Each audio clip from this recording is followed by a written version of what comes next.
হঠাৎ পা পিছলে যাবার পর থেকেই কুঁচকিতে ব্যথা পাচ্ছেন, জানেন এর আসল কারণ কি? আসসালামু আলাইকুম, আমি লায়লা মমতাজ, ফিজিওথেরাপি কনসালটেন্ট। আমি প্রতিনিয়ত রোগী দেখছি আলমানা লেজার ফিজিওথেরাপি সেন্টারে। আজকের আলোচনার বিষয় অ্যাডাক্টর টেন্ডিনাইটিস, বা যাকে অ্যাডাক্টর টেন্ডিনোপ্যাথি বা গ্রোইন টেন্ডিনাইটিসও বলা হয়। অ্যাডাক্টর গ্রুপ অফ মাসেল হলো উরুর ভেতরের দিকে একদল মাংসপেশি, যার প্রধান কাজই হচ্ছে পা শরীরের ভেতরের দিকে আনা, হাঁটতে সাহায্য করা, দৌড়াতে সাহায্য করা, সিঁড়ি দিয়ে উঠতে সাহায্য করা এবং আমাদের শরীরের ভারসাম্য রক্ষা করা। তাই পা পিছলে যাবার পর বা অন্য কোনো কারণে অ্যাডাক্টর টেন্ডনে প্রদাহ দেখা দিলে তাকে অ্যাডাক্টর টেন্ডিনাইটিস বলা হয়। অ্যাডাক্টর টেন্ডিনাইটিসের কারণগুলোর মধ্যে প্রথম কারণগুলো হচ্ছে ইনজুরি, যেমন পা পিছলে যাওয়া, ওভার ইউজ যেমন বারবার দৌড়ানো, মাসেল ইমব্যালেন্স বা পোর ফ্লেক্সিবিলিটি। কারা অ্যাডাক্টর টেন্ডিনাইটিসে বেশি ভোগেন? ফুটবল প্লেয়াররা, হকি প্লেয়াররা, দৌড়বিদ এবং নৃত্যশিল্পী। অ্যাডাক্টর টেন্ডিনাইটিসের লক্ষণগুলোর মধ্যে উরুর ভেতরের দিকে ব্যথা এবং আক্রান্ত স্থানে চাপ দিলে ব্যথা অনুভব করবেন।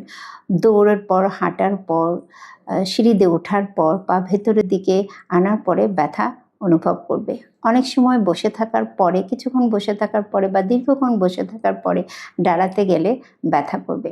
বাসায় আপনি একটি টেস্ট করে বুঝতে পারবেন যে আপনার অ্যাডাক্টর টেন্ডিনাইটিস আছে কিনা। টেস্টটির নাম হচ্ছে অ্যাডাক্টর স্কিউজ টেস্ট। সেটি কিভাবে করবেন?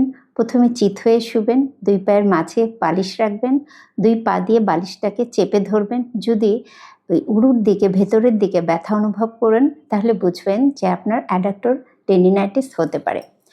অ্যাডাক্টর টেন্ডিনাইটিসের চিকিৎসার ক্ষেত্রে আমরা প্রথমে যা করি সেটি হচ্ছে বিশ্রাম করতে বলি, কোল্ড থেরাপি, তারপরে হট প্যাক থেরাপি এবং মায়োফেশিয়াল রিলিজ করাই।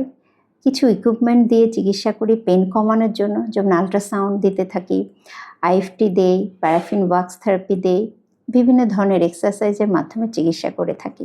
কয়েকটি এক্সারসাইজ নাম বলে দিচ্ছি এবং দেখিয়ে দিচ্ছি। প্রথম এক্সারসাইজটি হচ্ছে আইসোমেট্রিক অ্যাডাক্টর স্কিউজ এক্সারসাইজ। সেটি কিভাবে? চিত হয়ে শুয়ে দুই পায়ের মাঝে বালিশ রেখে দুই পা দিয়ে চাপ দিয়ে 10 পর্যন্ত গুনবেন, গুনে ছেড়ে দেবেন। এটি 3 বেলা করবেন, 10 বার করে। দ্বিতীয় এক্সারসাইজটি হচ্ছে ব্রিজ উইথ বল স্কিউজ এক্সারসাইজ। চিত হয়ে শুবেন, দুই পা ভাঁজ করবেন, দুই হাঁটুর মাঝে একটি বল রাখবেন, বলটাকে চেপে ধরে কোমরটি ধীরে ধীরে উপরের দিকে উঠাবেন, 10 পর্যন্ত করবেন, আবার কোমরটি ধীরে ধীরে নিচের দিকে নামিয়ে ফেলবেন। এটি 3 বেলা 10 বার করে করবেন। তৃতীয় এক্সারসাইজটি হচ্ছে অ্যাডাক্টর স্ট্রেচ এক্সারসাইজ।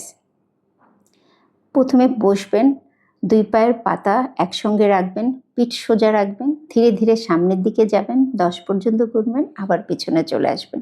এটি 3 বেলা 10 বার করে করবেন। চতুর্থ এক্সারসাইজটি হচ্ছে side lying hip adduction exercise. একদিকে কাত হয়ে শুবেন, উপরের পাটি সামনের দিকে রাখবেন, নিচের পাটি ধীরে ধীরে উপরের দিকে তুলবেন, আবার ধীরে ধীরে নিচের দিকে নামিয়ে ফেলবেন। এই এক্সারসাইজটিও 3 বেলা 10 বার করে করবেন। এতে ব্যথা কমে যাবে, নড়াচড়ার স্বাভাবিকতা আসবে এবং ভবিষ্যতে এই ইনজুরিটা যেন, এই সমস্যাটা যেন আবার না হয়, তার ঝুঁকিটাও কমাবে। ভয় পাবেন না, কারণ এটি ক্ষতিকারক নয়। প্রপার ফিজিওথেরাপি চিকিৎসা নিলে বেশিরভাগ ক্ষেত্রেই রোগী সুস্থ হয়ে যান। ভিডিওটি ভালো লাগলে শেয়ার করে দিন, কারণ আপনার একটি শেয়ারের কারণে কারো কুঁচকির ব্যথার সঠিক চিকিৎসার পথ দেখাতে পারে।